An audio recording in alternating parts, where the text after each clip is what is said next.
the public embraces us because we're like part of the family. Let me tell y'all, when we get together, we have so much fun still.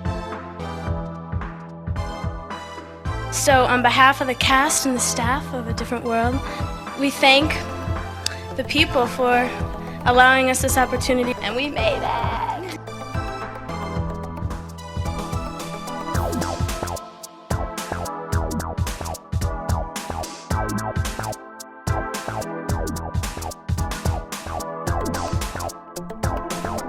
The Black sitcom surge in the 80s and 90s helped craft the future of sitcoms as we know them. 227, Martin, The Fresh Prince of Bel-Air, Living Single, and several others employed Black writers and producers who put Black culture on the forefront, giving Black audiences something to relate to. Among these is the revolutionary HBCU sitcom A Different World, which follows a group of college students attending the historically Black Hillman College. Despite the ups and downs of the show, both behind the scenes and on screen, this show goes down in history as one of the most educated and instrumental sitcoms ever aired, and continues to influence Black audiences to this day. We know A Different World as a spin-off of The Cosby Show, but it didn't originate that way. The premise was originally to follow a white student as she attended an HBCU and to have Lena Horne play a prominent role as an instructor. With this premise, the title makes a lot more sense. However, things were switched around during production. Lisa Bonet was chosen to be the lead, continuing her role as Denise Huxtable, and she was intended to have a white roommate in order to show the reciprocal dynamics of a white student at a Black school. Originally, Meg Ryan was cast as this roommate, but Marisa Tomei was cast in the role when Ryan dropped out. After filming 4 episodes for the initial season, they were scrapped because producers did not think they were up to par.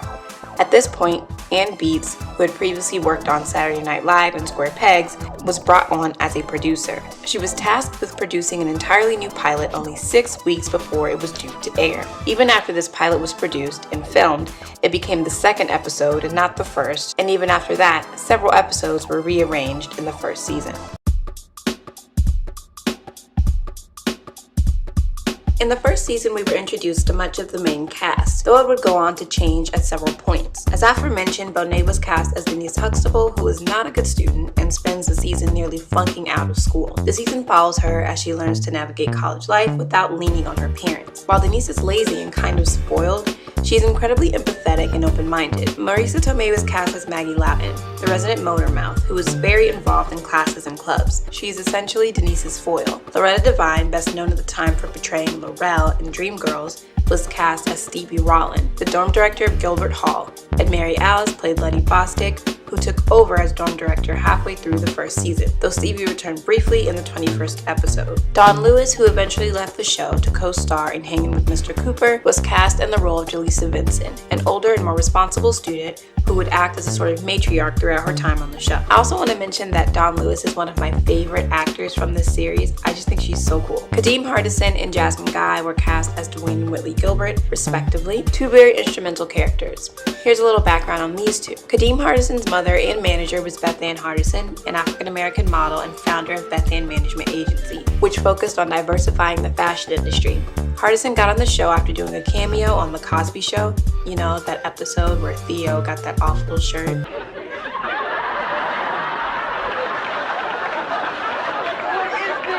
Dwayne was a nerdy student with a sort of spunk and wore signature flip-up glasses that Ann Beats discovered when David Bowie's guitarist, Carlos Alomar, wore them. Dwayne studied math with the goal of being an engineer and is a charismatic, natural-born leader. Jasmine Guy is a trained dancer and performed in plenty of stage productions, including Fame and Beehive. Guy originally auditioned for the role of Jaleesa, but obviously didn't get it.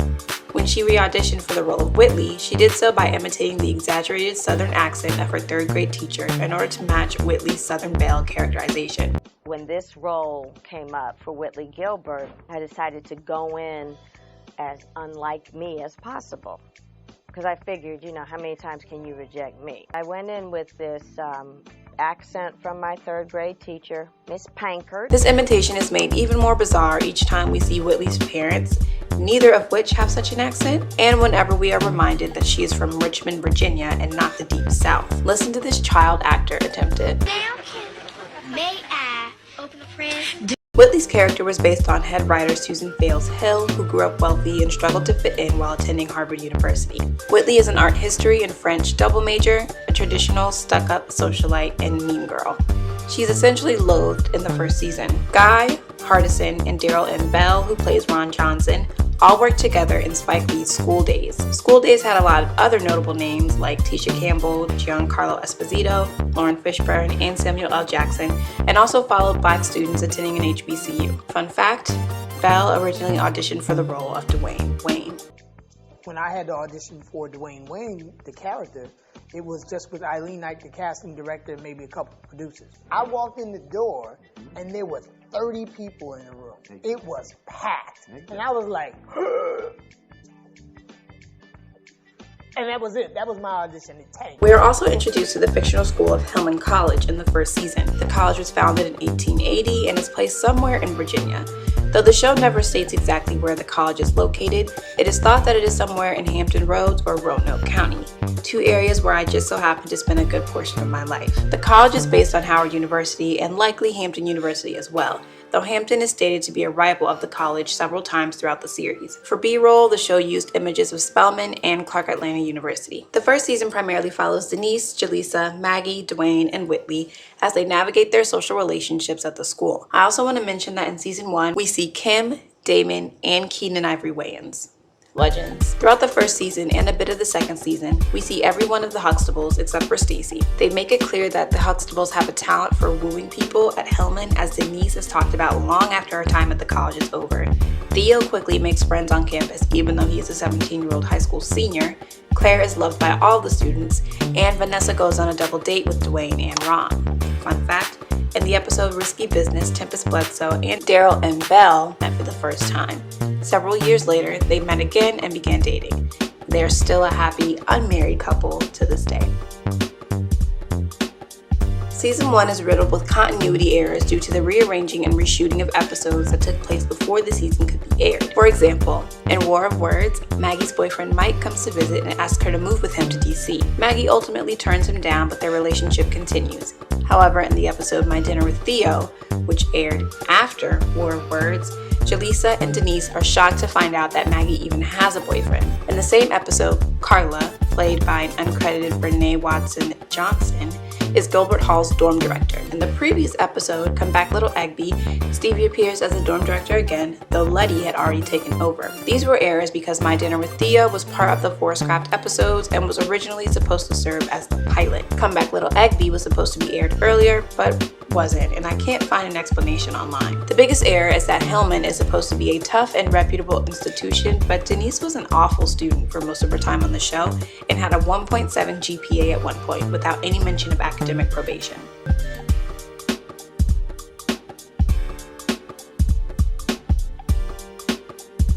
Despite Beats' reworking of the first season of the show and its great ratings, the show received awful reviews from critics.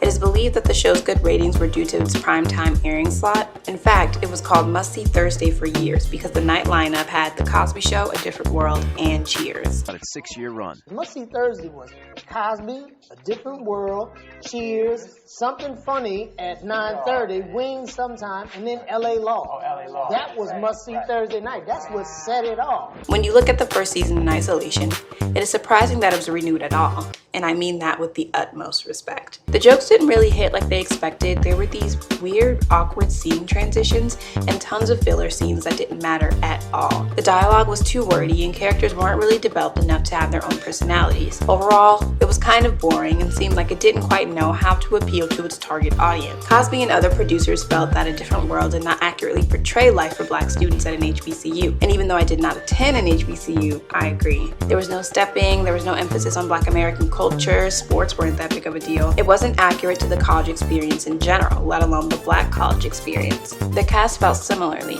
and Hardison even said that they could have been replaced with 4 white kids from Kansas and the show would be the same. Well, if the show was funny, the scripts were bouncing all over the place to me.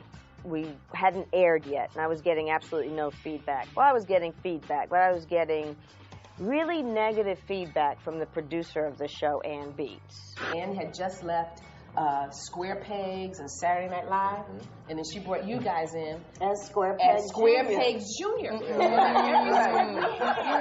Every script we had was like a revamped Square Peg script. We could have been, like I said, 4 white kids from Kansas. There was no ethnicity to it at all. Some of the stories we were asked to do were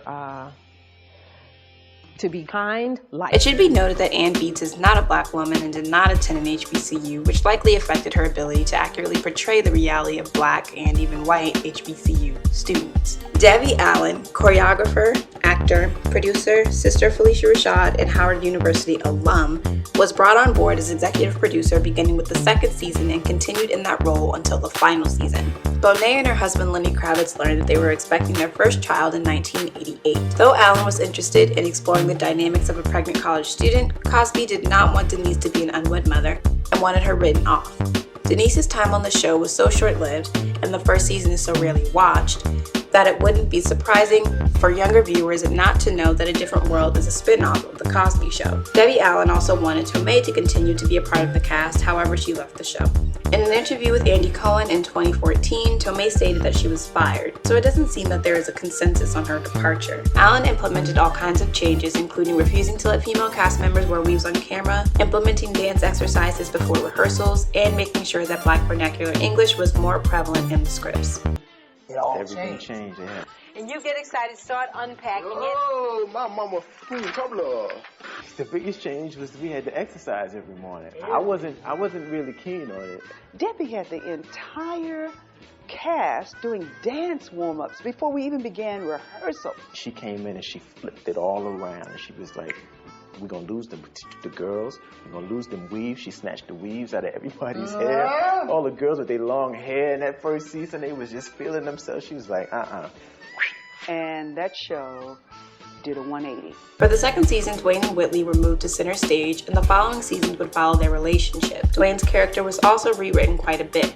In the 1st season, it was established that he was very smart, but he was creepy and hung around Gilbert Hall with the intention of sleeping with literally any woman, but preferably Denise. He had no street smarts or common sense. He acted like the little brother in a Disney show. It really sold Kadeem Hardison short as an actor. Even despite his often cringy dialogue, Hardison was able to add a certain charm and humor to his lines.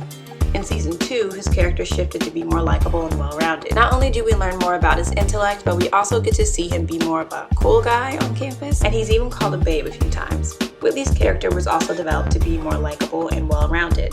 We learn more about her interests, quirks, and academic pursuits. She bonds with several characters and often shifts her own desires to do favors for characters like Dwayne, Freddie, Jaleesa, and Kim. In season 2, we got a host of new cast members. The characters of Daryl M. Bell and Sinbad, Ron Johnson, and Coach Walter Oakes were shifted from recurring to main. Sinbad secured the role of Coach Oakes after taking a gig warming up the audience for the 1st season of A Different World. What happened was, I heard about the spinoff. With Lisa Bonet, and I said, man, they're gonna probably need somebody funny.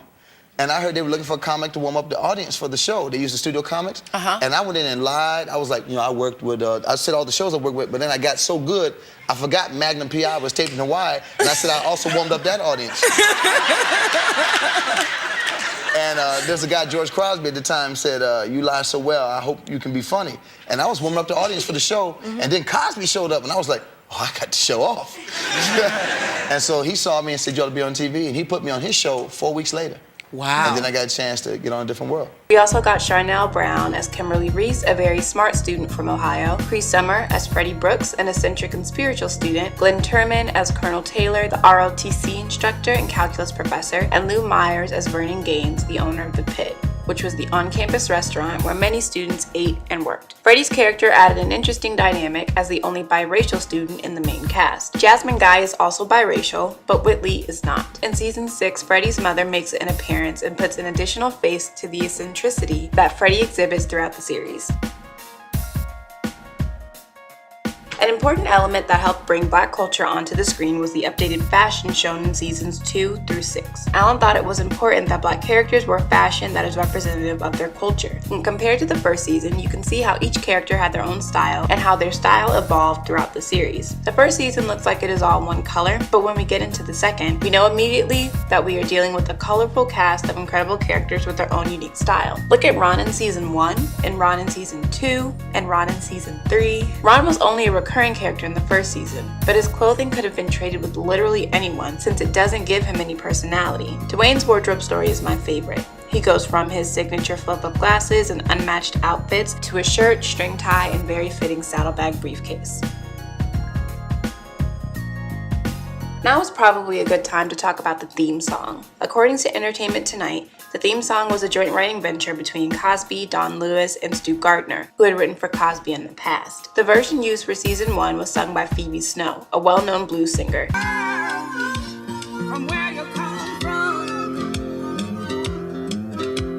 While this version is great, it didn't really seem to fit in with the vibe that producers were going for. Additionally, the opening sequence showed Dwayne, Denise, Maggie, and Jaleesa frolicking around and washing cars and really didn't tell us anything about them. The version of the theme used for seasons 2 through 5 was sung by Aretha Franklin and is likely the version that audiences remember when they think about a different world. Stand behind me, come what may. Through the opening sequence, we learn a lot about the students. We learn that Whitley is vain, Jaleesa is studious, Dwayne is smart but easily distracted, Mr. Gaines is constantly dealing with new situations, Ron and Walter are goofy, and Freddie likes to socialize. I think they could have done a better job showing the hardworking side of Kim. You'll learn later that Kim was shorted a lot throughout the series, but they still did great overall. In season 6, Boyz II Men took over the theme song, displaying the transition that was happening in Black music from soul and R&B and into New Jack Swing, which was popular at the time.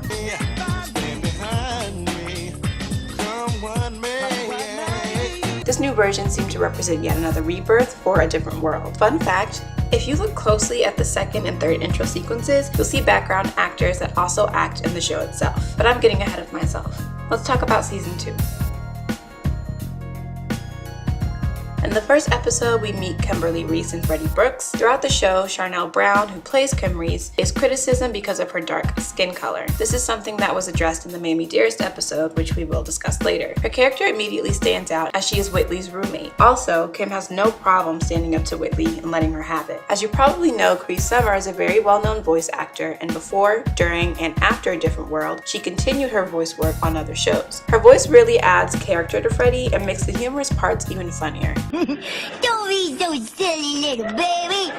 Though we probably couldn't imagine Dwayne and Whitley from season 1 getting married, we learned that Dwayne's nonchalance and Whitley's defensive personality balance each other out. Several episodes in season 2, Dwayne and Whitley bond very well and hint at their future relationship.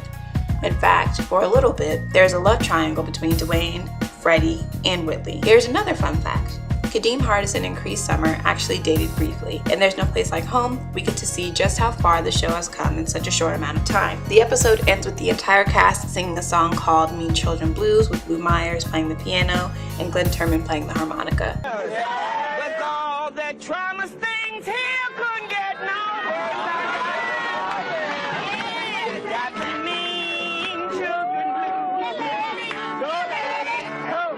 We can feel a sense of camaraderie that just did not exist in the prior season, and by ending it with such a number and an episode named There's No Place Like Home, it almost seems like they were bracing themselves for cancellation. But we know that there were 4 fruitful seasons after this one. Debbie Allen was extremely hands-on during the season and directs every single episode, though the reins loosened a bit in the following seasons, and episodes are directed by a range of people including Kadeem Hardison, Jasmine Guy, and Susan Fails-Hill. This is the senior year for Whitley and Jaleesa, the junior year for Ron and Dwayne, and the sophomore year for Freddie and Kim. At the beginning of season 3, we learned that Gilbert Hall is now co-ed, with both Walter and Jaleesa running the dorm. Kim gives up a fruitful scholarship that she received from a company with ties to the corrupt figures in South Africa, which causes financial problems for her. This season is also when Dwayne and Whitley really show us that they like one another, but their relationship won't begin until halfway through the 4th season. They spend most of the 3rd swallowing down their feelings for one another because they are worried about what will happen if they pursue a relationship. A 5th through the season, we learn that Denise is now married with a stepdaughter. Learning this is something that helps Dwayne move on. At the end of the season, we meet Dwayne's mother, Adele, played by Patti LaBelle, who does a phenomenal job in the role.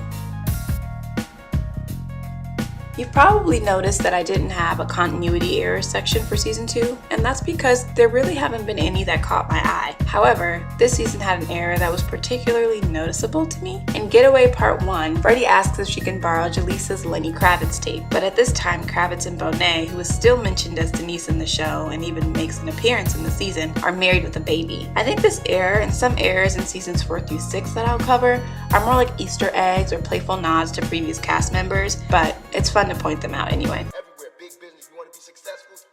At the beginning of this season, we meet Terrence Taylor, Colonel Taylor's Predator's son. I think that Terrence redeems himself later on, but he's super problematic when we first meet him. We also get a new love shape, not necessarily a triangle, between Keanu, Dwayne, Whitley, and Ron. But about a third of the way through the season, Dwayne and Whitley finally get together. This season is also where we meet Gina for the first time, and I love Gina. She's hilarious, and we later learn that she's fluent in French, as her parents are from Martinique, a French territory in the Caribbean. This season, Shazaa Zulu shows up. He's a 6th year undergraduate student. Ron has to continue attending Hillman because he needs to fulfill his history requirement with European history. Whitley continues to attend because she needs to fulfill her math requirement and wants to take business classes to increase her chances of becoming an art buyer.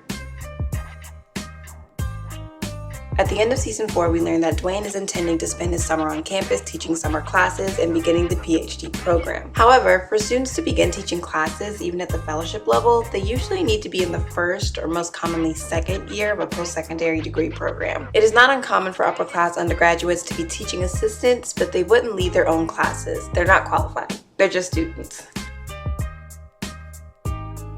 In this season, we learned that Whitley's family has donated a lot of money, which helped build Height Hall, and Whitley and Kim are running the dorm together. We meet Lena, who was played by Jada Pinkett, and she does a fantastic job. We also meet Charmaine on her campus visit to Hillman. Whitley works part-time as an assistant art buyer for E.H. Wright, and Ron is struggling to find his place now that he has graduated. Finally, we learned that Jaleesa and Colonel Taylor get married over the summer. This is weird for reasons I will discuss later. This is where we first hear of Piccolo, Lena's ex-boyfriend, who shows up in the 6th season.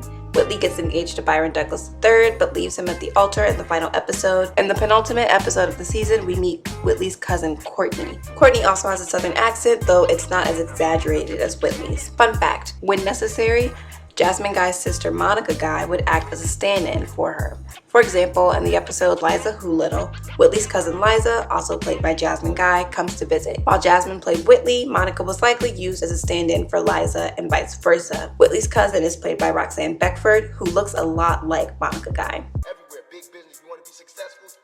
In the episode Bedroom at the Top, Dwayne and Freddie call Ron a phone hoe, but the word hoe is a popular topic of conversation in the 6th season, so it's weird that they throw around the word so lightly in the 5th season. Though Dwayne is a PhD candidate, he is also a professor, somehow, and he's still dating students. In the episode In the Eye of the Storm, he has arranged to spend winter break with a student who lives in Height Hall.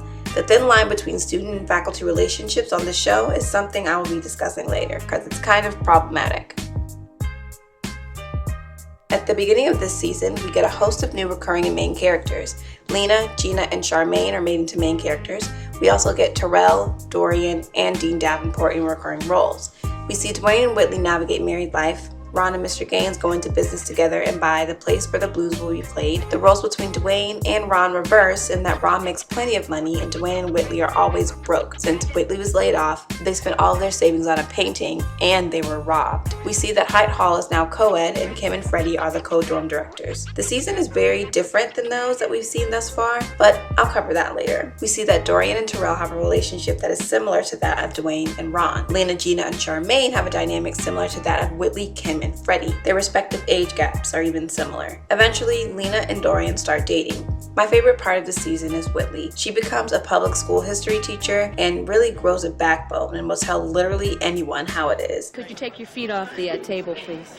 Say what, sister girl? She said, take your stanky dogs off the table. Thank you, homegirl. And you know that. Whitley wasn't scared before, but after working with those kids, she becomes really brave, which is hilarious to me. Season 6 has a lot of small errors that only stand out when you binge watch the show, like I did. In the episode Occupational Hazards, after having a weird time at the unemployment office, she becomes a telemarketer for children's beauty products and asks if the person on the phone wants their child to have their hair like Raven-Symoné, even though Raven-Symoné, playing Olivia, was on the episode Forever Hold Your Peace. In the episode Great Expectations, Whitley mentions that her students are painting a mural which includes Halle Berry, even though Halle Berry played Jacqueline in the episode Love, Hillman Style. Also in Great Expectations, Dean Davenport mentions the Spike Lee Malcolm X movie. But as I mentioned before, Hardison, Guy, and Belle were all in Spike Lee's School Days. This season also mentions Nino Brown from New Jack City, even though Alan Payne plays Charmaine's boyfriend in season 5, and Aretha Franklin, even though Glenn Turman is the ex-husband of Aretha Franklin. Related to the story, we never hear Colonel Taylor's children or wife mentioned in this season. In fact, Colonel Taylor is barely in this season at all when compared to his presence in previous seasons. There are so many poignant and impactful episodes in this series that it's really hard to narrow it down to only a few. On top of that, things are so well put together that these episodes have not become corny or insignificant over time. In this section, I've included some of the more well-known important episodes, but I've also included some that I deem more important than others because this is my video. Though season 1 is probably the worst, once again I say that with the utmost respect, it still attempted to handle its share of difficult subjects. In the episode Those Who Can't Tutor, it's assumed that Dwayne climbed out of Whitley's window after they had sex, when in actuality he cut through Whitley's room after tutoring Denise after curfew in order to avoid punishment. Though the show doesn't linger there for long, it comments on the gross double standard that exists for men and women having one-night stands. Dwayne is held as a hero and Whitley is seen as a hoe, and men find it acceptable to make nasty comments to her. Hey Whitley, leave your window open for me tonight.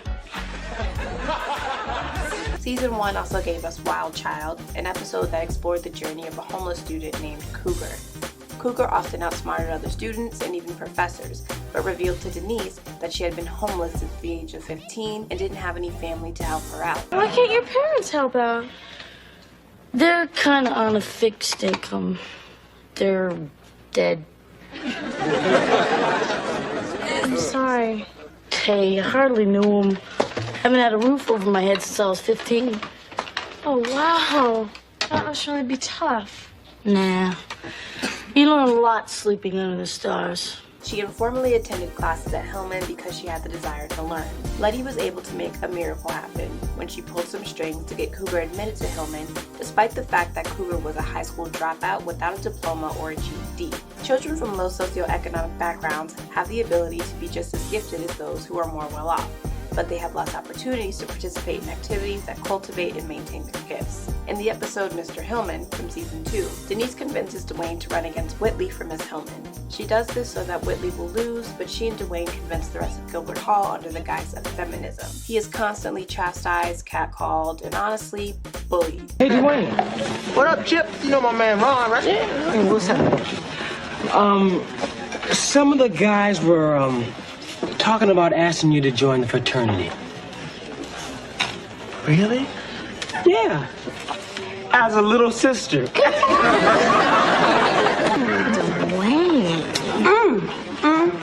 Hi. Sweet as sherbet, fine as wine, and juicy as a steak. Cut me some. Hey, baby, want some fries to go with that shake? By the end of the competition, he understands that catcalling women, which he does all of the time, is not a good way to get their attention. Along similar lines, in season 2, we get the episode No Means No. Freddie develops a crush on Dwayne's baseball teammate Garth Parks.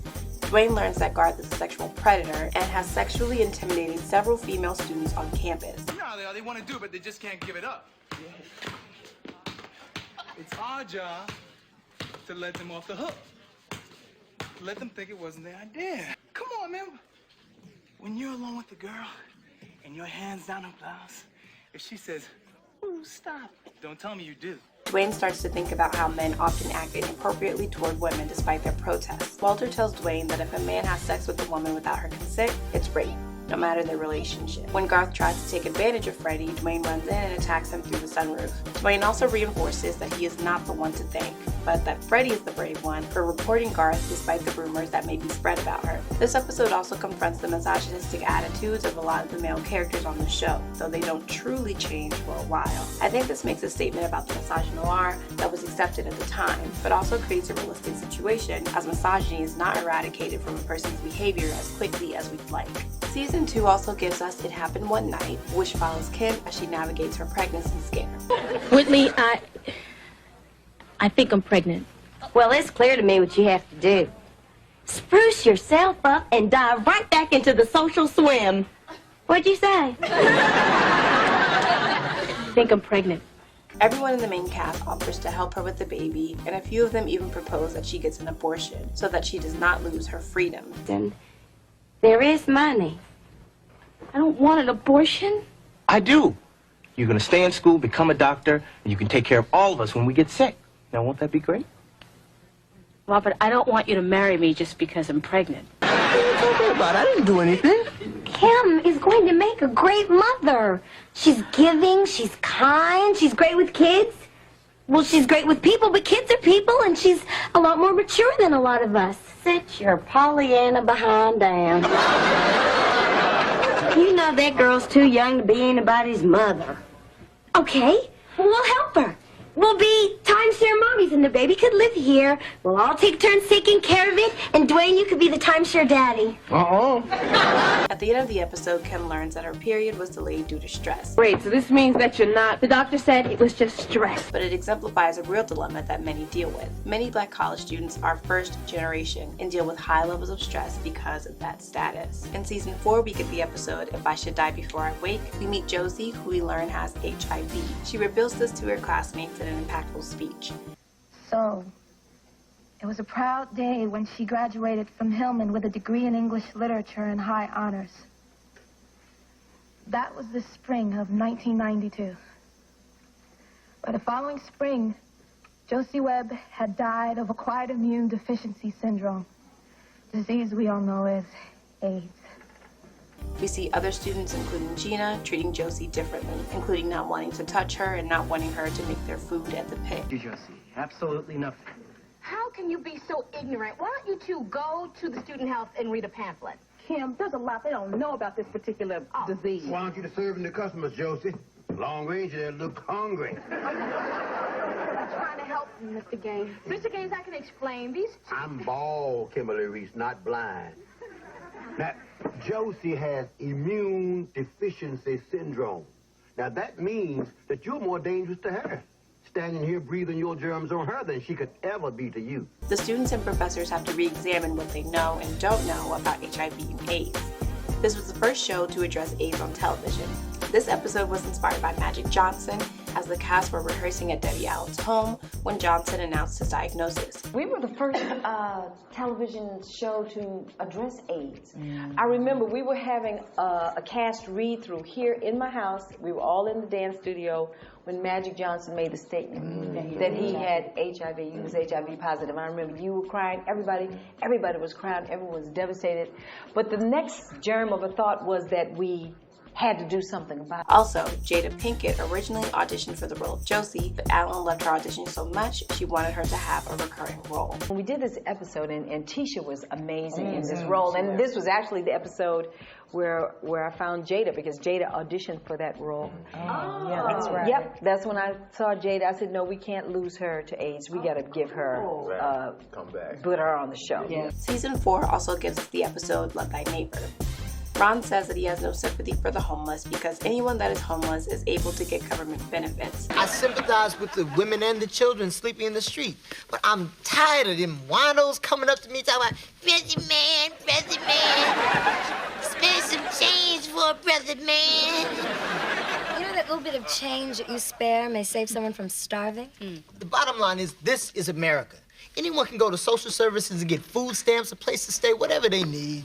You can't get federal aid without an address, Ron. Hey, Herman's Hamburgers is always hiring. If they get a job at Herman's, they eat for free. This is until he reunites with a cook from his favorite restaurant who recently became homeless. Man, I got other things to do. Only cost $1 short rib. Short rib? Yeah. Rain? Of Renee's ribs? Barbecue slabs and fixings to go. Right now, it's windows to go. Well, you wait, don't you remember me, man? I used to come in 2-3 times a week. For $1. Not too many people want to hire a 70-year-old cook. Thank you. Oh, sure, Renee. Nobody is anybody without an address, son. As someone who works in human services, this episode is important to me. Statistically speaking, it is more likely that you will become homeless rather than accomplishing all of your dreams and becoming a millionaire. Most people in America are one emergency or crisis away from homelessness. Though people with low socioeconomic status are more likely to experience homelessness, I have homeless clients with master's degrees, homeless clients that are fluent in 4 languages, clients that are way smarter than me. Homelessness can touch anyone, at any time, for any reason. Alright, let me get off my soapbox. In season 5, we get the episode Love Taps. We meet Dion for the first time. He is a Hillman student who is very popular on campus because of the music he makes. Would you undo it so we slobbered? I squeezed, she whined, it wasn't enough. She wanted the real thing and she wanted it rough. All right. And I kicked the rest at the concert. He is also dating Gina, a student known for her outgoing personality and charisma. Dion begins to physically abuse Gina, which completely changes the way she interacts with her friends. Who you studying with? Don't walk away from me. Hurting me, let go. Who you studying with? Let go! Excuse me. Oh, girl, you startled me. Whew. I'm so tired, I gotta go to bed. Wait a minute, come here. Wait a minute. What happened to your eye? Oh, girl, I got into this fight with this girl in Brooks Hall. I want everybody to know. Wait a minute, what's her name? Where's she at? Oh, girl, don't worry about it. She gone. Don't worry about it. She takes the brave step and reports him to campus police. Her situation with Dion caused a prominent change in Terrence Taylor. See, man, I decided. If someone's hitting a sister, it is my business. Not only do you rap messed up lyrics, you live by it. But like a sucker, you walk around, and like a sucker, you going down. We see Dion again in the episode College Kid. He tries to pull Gina into a relationship with him again, but Gina stands her ground and discourages him from contacting her again. We also get the episode Cats in the Cradle in season 5. Ron sits outside of a Hillman versus Hampton football game and bets that Hillman will win against 3 Hampton students. When they lose, Ron and the students antagonize each other, and the students attempt to spray paint a racial slur on Ron's car. Ron, Dwayne, and the 3 guys get into a physical fight, which leads to them being detained by campus police. While I think there are some things that could have been done better in this episode, there are lots of things that this episode does well. For example, at the end of the episode, they find that someone completely spray painted the slur on Ron's car, showing the audience that even though the incident was able to enlighten a couple of men about racial issues, there's still so many people that are racist and do not care. I would have liked it if the campus security officer checked his own privilege instead of acting holier than thou and as if he was a picture of moral superiority. That's right, I'm a white man. That's right. I could be a card-carrying member of the Klan. Never know. Or I could have marched with Dr. King. You don't know. But the episode is still great. Finally, in season 5, we get the episode Mammy Dearest. The students in Height Hall are planning a Black History-themed dorm dedication ceremony. Among the portraits is an exhibit revolving around Black women. Whitley includes a picture and figurines of Mammy. Whitley? What is this? Mammy. She's part of my exhibit. From Mammy to modern times. Kim takes offense and tells Mr. Gaines that she was made fun of for her complexion when she was younger. She was even mistaken for Aunt Jemima when she dressed up as a Nubian princess for a Halloween contest. When I was a little girl, Halloween used to be my favorite holiday. Yeah. One year, I wore gold earrings, a beautiful scarf, and a flowing skirt. I was a Nubian princess. And there was this costume contest in my grade school, and I really wanted to win. And I did. And I was so proud when they called my name. And I went up on stage, and as they were handing me the silver dollar, the principal announced first prize to Kimberly Reese as Aunt Jemima. At the end of the episode, Kim portrays Mammy in the ceremony, but turns her into a regal, matriarchal figure. I'm there and I'm forgotten. Look away, look away, look away. Did she laugh? Someone in the kitchen with Dinah. Someone in the kitchen I know. Yowza, yowza, yowza. I don't know nothing about birthday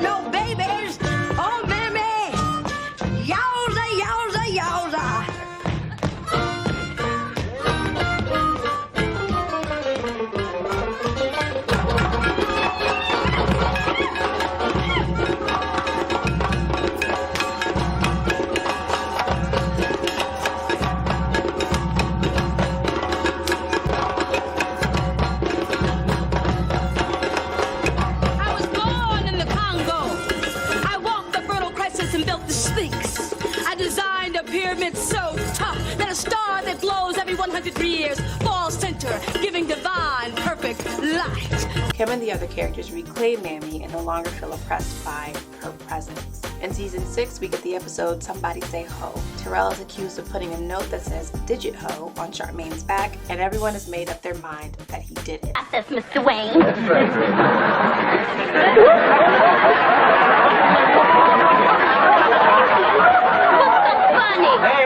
Hey, the joke is over.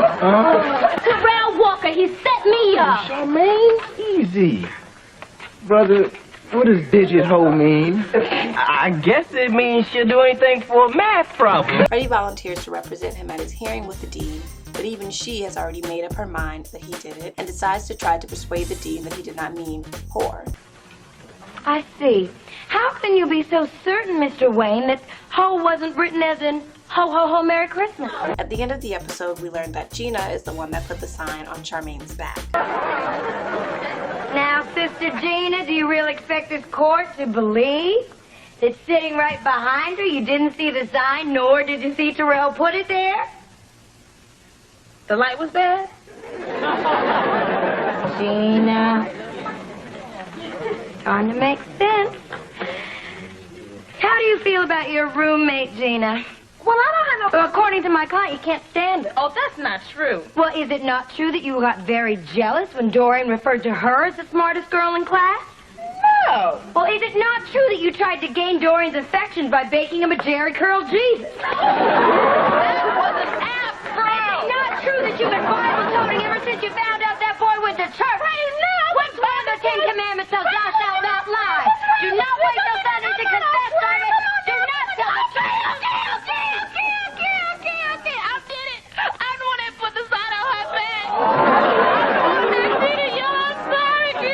The episode comments several times on the way that terms like thug and hood are used, even within the black community, to shame black men. Despite scoring a 1500 on his SATs, attending a prestigious university, and being a straight-A student, Charmaine still sees Terrell as a thug because of the type of music he listens to and the clothes that he wears. Similarly, the episode comments on the way that words like hoe are used to degrade women and how hard black people have to work for a fraction of what their counterparts receive. Not gonna let that hood get away with that. Hood? Girl, who you calling hood? Easy. This is not junior high school, this is college. Now you owe her an apology, man. For what? Come on, man. Bet. Charmaine, I'm very, very sorry. Ho. The nuances of this episode are really great as well. For example, at the beginning of the episode, Charmaine calls rap gold tooth music, which tells us how she feels about Terrell from the start. Another thing, Dorian, would you talk to that inconsiderate roommate of yours? Some of us who live right below you do not wish to hear that gold tooth music blasting all hours of the night. On the other hand, Dwayne introduces Terrell to Dean Davenport by saying that he made a 1500 on his SAT. But that young man happened to be Terrell Walker? Yep. 1500 on his SATs. Both of these show us how both Charmaine and Dwayne see two different sides of Terrell. In season 6, we get the episode Great Expectations, where the newer students are in a history class with Dean Davenport and are given an assignment focused on Dr. Martin Luther King Jr. and Malcolm X. While walking with Terrell, Charmaine is catcalled by a car full of men. The men then turn around and chase them, causing the two of them to run into the woods. Charmaine simply wants to report the men, but Terrell seeks to physically protect himself by bringing a gun with him to class. Dean Davenport strongly considers pursuing expulsion, but after Dwayne steps in and Terrell does his assignment with Dorian, he avoids punishment. While proper protocols were in place to take care of issues like this, Terrell chose a different route, but I wouldn't blame him for doing so. It should not come as a surprise that black people often distrust the powers that be, whether they are government officials or those in charge of an educational institution. Oftentimes, people that grow up in a rougher area have to find their own solutions to their problems and can't often rely on others for help. Season 6 also gives us the Little Mister. Dwayne makes it known that he does not want 1992 to be the year of the woman and believes that men deserve some credit for what they have done. He has a dream that Whitley and Dean Davenport are running for president and he and Colonel Taylor are their doting husbands. There are so many layers to this episode, and from the dream taking place on stage, communicating the song and dance that exists in American politics, to the sheep that represent the voters, to the role that the First Lady is expected to play throughout the presidency. Finally, the episodes Honeymoon in LA Parts 1 and 2 are a part of Season 6 as well. We find out that Dwayne and Whitley spent their honeymoon in LA and see their experience with the LA riots. They are separated and spend the duration of the episodes telling the students about how they found their way back to one another. The LA riots took place primarily due to the Rodney King verdict and the killing of 15-year-old Latasha Harlins. The riots took place for about a week and resulted in over 12,000 arrests being made. Sorry for the audio change, but can I vent to y'all real quick? This is the most in-depth video I've ever done. I have this 20-page script that I wrote after rewatching all 6 seasons of this series 3 times, back to back, no breaks. And this dinosaur of a computer will only let me edit 15 minutes of video at a time. It's a struggle over here, girl. Please subscribe. I love the very purposeful development of the characters in a different world. Let's start with Whitley Gilbert.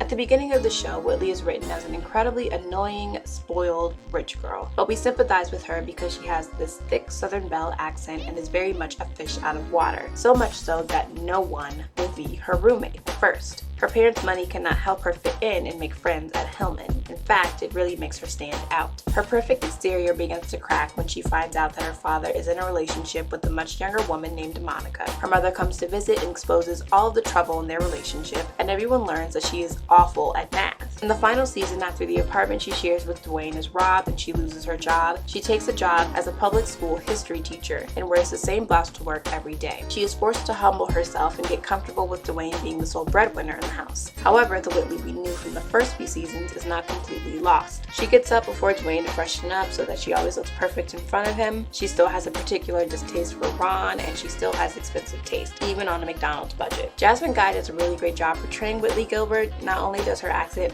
never falter, but the facial acting is so excellent. Whitley overreacts to most things, and much of these reactions are completely nonverbal. As I mentioned before, season 2 really turned Dwayne's character around and gave him a personality outside of drooling over every girl ever and having a very pointy chin. Throughout the show, he grows and proves himself to be very brave, standing up for his friends in every situation. In season 6, Dwayne is very hardworking, holding down 2 or 3 jobs at a time and working to obtain his doctorate. He also still finds time to be with his wife and advise his students. He and Whitley get really good at negotiating and compromising with one another. Again, Dwayne isn't perfect either. He makes all kind of misogynistic microaggressions and has a hard time drawing the line between coming close to and friends with his students. However, these flaws help to add to his personality and allow us to imagine that he and Whitley continue to compromise throughout the duration of their marriage. I also really like the way that Dwayne turns his chair around before he sits down. This is a detail that is included until the 6th season and is even highlighted in the opening theme from season 2 to season 5. Kadeem Hardison is awesome in this series. He even wrote and directed several episodes. Many of them are among the most memorable. Hardison does a great job portraying Dwayne as someone who is extremely goofy but also has the ability to get serious when necessary.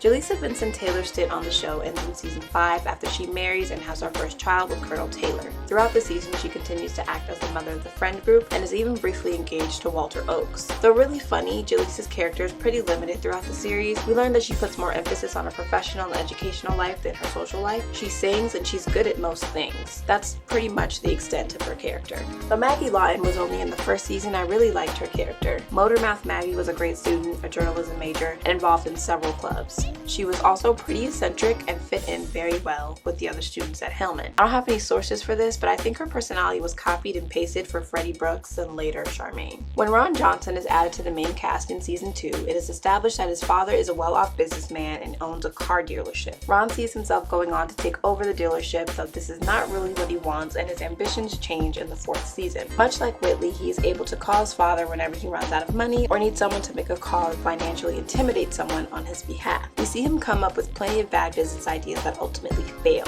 His character doesn't really change until the final season. For much of the series, he spends time banging women and flunking classes. He essentially becomes Dwayne's foil. This is until season 6, where he finally begins to date Kim Reese. Though the relationship doesn't work out, he enters a serious relationship with Freddie. He also buys his own club called The Place Where the Blues Will Be Played after his band breaks up. I have a lot of issues with Ron's character, but we'll discuss those later. Freddie Brooks starts out as a student known for her eccentricity and open-mindedness, and they clue us in on the fact that she gets this from her parents several times throughout the season. And fact, in For Whom the Jingle Bell Tolls, she says that she will not be celebrating Christmas with her parents because they're at a soil conference. In the episode Answered Prayers, we learn that Freddie is agnostic, though she holds some Hindu beliefs. Her father is an atheist, and her mother follows a brand of nature worship. And in Times Keep on Slippin', we learn that her parents met at Woodstock. Freddie is also a vegetarian and buys clothes from the Salvation Army. When she meets Shazaa Zulu, we know that she has met her match, and while they do not end the series together, we find out that she and Shazaa go on to have children and get married. Freddie also has a certain knack for intruding on conversations, often with bad news at the wrong times. Cree Summer uses a lot of physical comedy in her role as Freddie. A Different World is a comedy, so she's nowhere near the only one to do so. However, it fits in with her character best, and is usually from her natural excitement. Her voice also adds the perfect touch to the comedy of her character. Kim Reese is a pre-med student from Ohio and the daughter of a police officer. A lot like Jaleesa, Kim is a student known to be very responsible, respectful, and for working much harder than anyone else. Mr. Gaines credits her as being the best employee to ever work at the pit, and she goes on to run Height Hall with Whitley in season 5 and with Freddie in season 6. Throughout the series, we learn that she was often made fun of for her skin color, which mirrors the criticism Charnel Brown received. There are several times throughout the series that we see Kim putting aside her own desires to help someone else. The script makes it a point to communicate that this is something that bothers her, but it is never rectified. She is never really thanked or appreciated for this aspect of her character. In season 6, we see her doing more for herself, but she still drops everything for others several times and is left to deal with her problems on her own. Vernon Gaines is a part of the main cast, but he's treated like a supporting character for the most part. There are no episodes that really revolve around him, and because of this, we don't really see any character development. However, I love Mr. Gaines' character as is. He's a standoffish hard ass with a heart of gold and constantly makes sacrifices for the students and offers anecdotal, albeit unsolicited wisdom, and the students love him just as much as he loves them. My favorite thing about the cast of this show is how many talents they all have. Dawn Lewis, Jasmine Guy, and Charnel Brown get opportunities to show off their vocal talents on the show, and I've already praised Cree Summer for her voice acting credits, but Bumper Robinson and Cara Melina White went on to become accomplished voice actors as well. Daryl M. Bell plays the drums, just like his character. Jada Pinkett dances and steps multiple times in the show. Hardison, Guy, and Turman directed, wrote, and contributed to the story for several episodes. There are so many notable cameos in this show.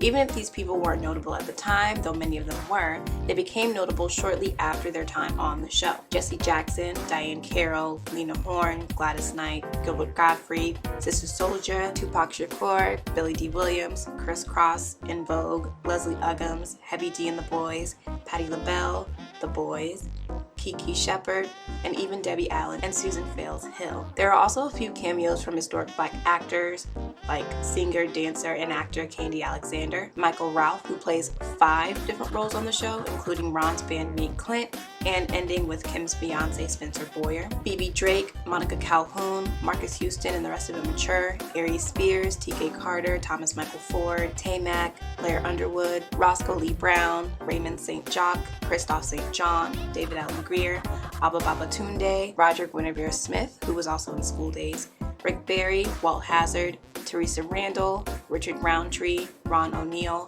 Holly Berry, Marla Gibbs, Vanessa Bell Calloway, Tisha Campbell, Whoopi Goldberg, Robert Guillaume, Beverly Todd, Debbie Morgan, Joe Morton, Alan Payne, Cara Melina White, Brandon Quinton Adams, James Avery, Raven Simone, Joseph C. Phillips, Juanita Jennings, Orlando Jones, Alfonso Ribeiro, and Dominic Hoffman. Dominic Hoffman played both Julian Day and Kent Suje. Fun fact, Hoffman was in a relationship with Jasmine Guy for much of the show's run. He also shows up in the 6th season opening theme, even though season 4 is where he makes his final appearance. He was also in School Days.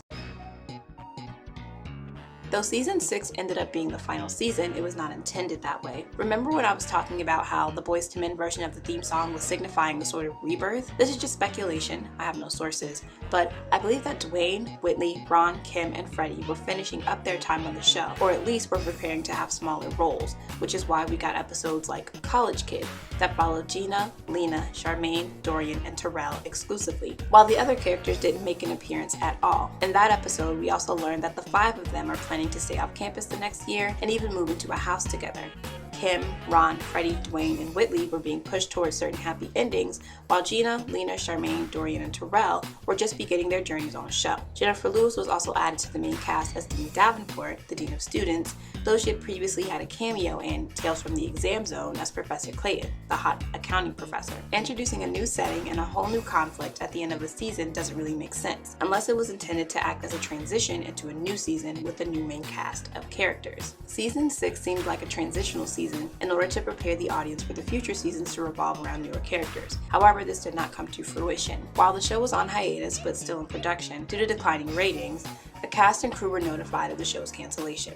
They wrapped the season and the series much sooner than expected, which resulted in episodes that were supposed to take place before the 1-hour finale, which is split into 2 episodes, but did not air until afterward.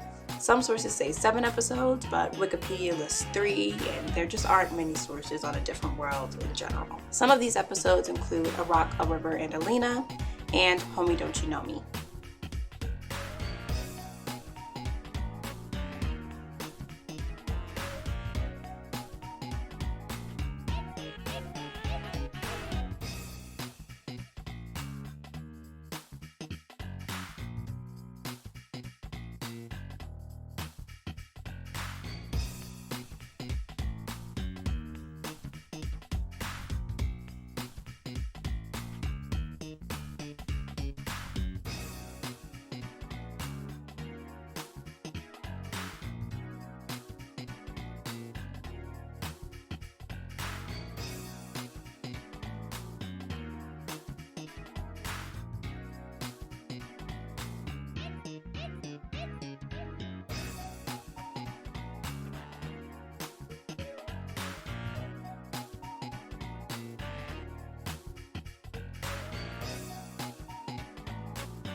No show is without its flaws, and A Different World is no exception. Some of these are to be expected of the time period, but no matter how old it is, it's valuable to point out these issues to ensure that we don't pass on the same ideals with our silence. Much of this is my opinion and probably doesn't make a difference to you, but here we go.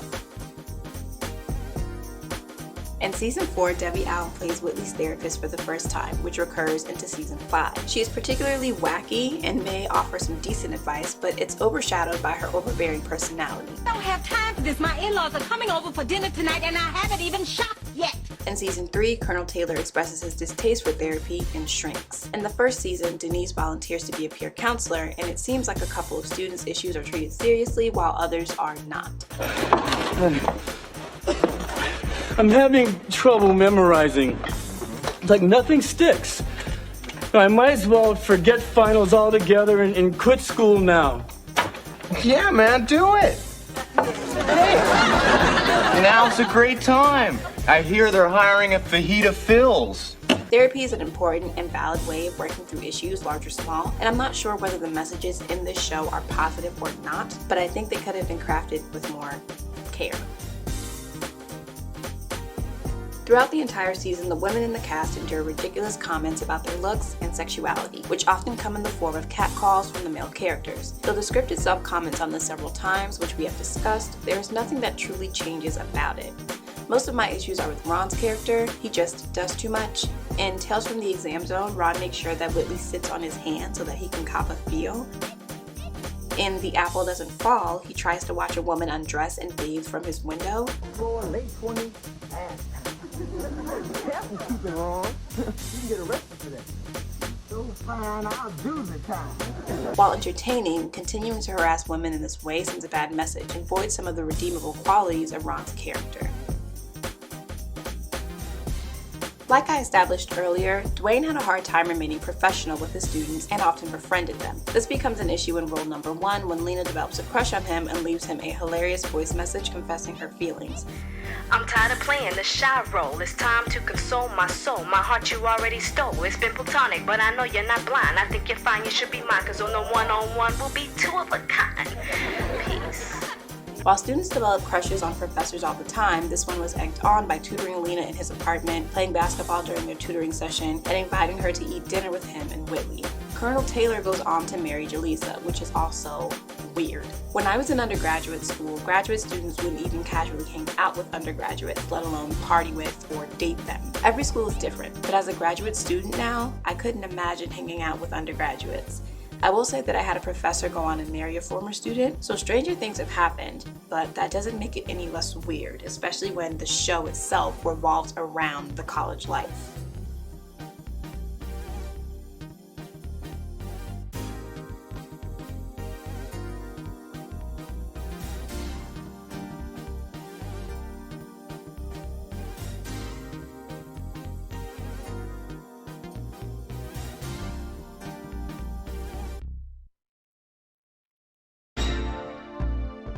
From 1984 to 1993, enrollment in HBCUs grew by 23%. In the comment sections from clips of the show, there are countless people stating that the show affected their decision to attend college. A Different World is still influencing Black students today.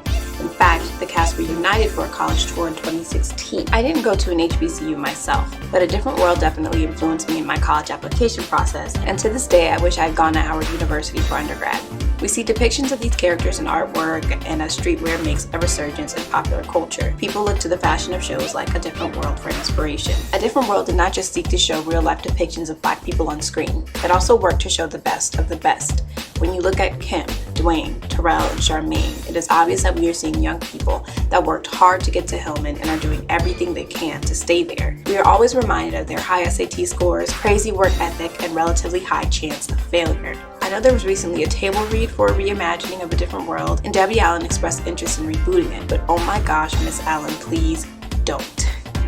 First, the table read itself came under fire for bringing in lighter-skinned and even racially ambiguous Black women, and the staff wasn't very diverse. This also brings to mind the dark-skinned men, light-skinned woman trope, which we'll discuss later in another video. But anyways, A Different World is so great and just as relevant as ever. Grownish attempts to tackle the same issues in a format that is more up to date, so instead of rebooting A Different World, maybe improve Grownish, or even launch an all-new show that works toward the same goal. But please let us have the one nostalgic thing that stays nostalgic and doesn't have to be tainted by the 21st century and its foolishness.